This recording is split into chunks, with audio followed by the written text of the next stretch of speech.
This is Kell Julliard. I'm currently a senior facilitator living in Massachusetts in the United States, and I welcome the opportunity to share a bit of my experience around the formation of Tergar International. My attendance at my first retreat with Mingyur Rinpoche was completely by chance, in the sense that a friend of mine who is incredibly critical called me on the phone from Minneapolis and said, "You're going to go to the computer and sign up for this retreat with Mingyur Rinpoche at the Garrison Institute because he's the real deal." And I thought, this is the most critical person I've ever met. And if he says this guy is good, then I am just going to go to the computer and sign up for the retreat. So at the beginning of that retreat at the Garrison Institute, Mingyur Rinpoche made what seemed to me a lot of outlandish promises about what benefits could come from the form of meditation that he was teaching. And I thought, if half of these come true, it's going to be worth it. So I made a commitment to myself to practice every day and to give it 6 weeks to see if those techniques that he was giving, if the perspectives he was sharing would work. And actually, I gave it 3 months. And after 6 weeks, I realized that the days I meditated were going better than the days I didn't meditate. But then I thought, well, this guy is really great, as I was at this first retreat.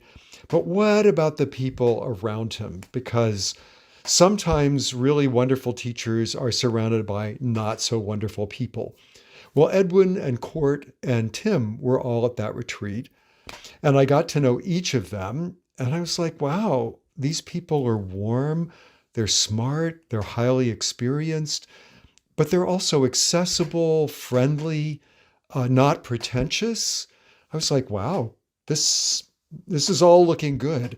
But Myoshin wasn't at the retreat. And I thought, Myoshin must be the problem. She must be the one that isn't any good. Well, and of course, then I met Myoshin at a subsequent retreat, and she was awesome. And actually, a couple of years later, became my mentor and is still my mentor, and has given me the incredible gift of being able to teach the Joy of Living program, learning how to do that under her guidance.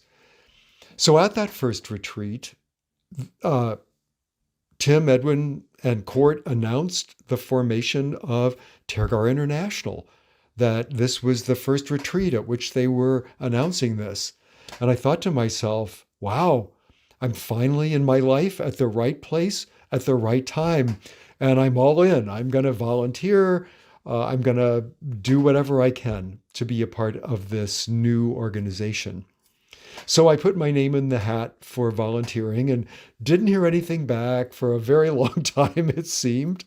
But there was a guy in New York City that was also inspired and more senior to me in terms of his meditation experience, who was going to be kind of the point person for New York.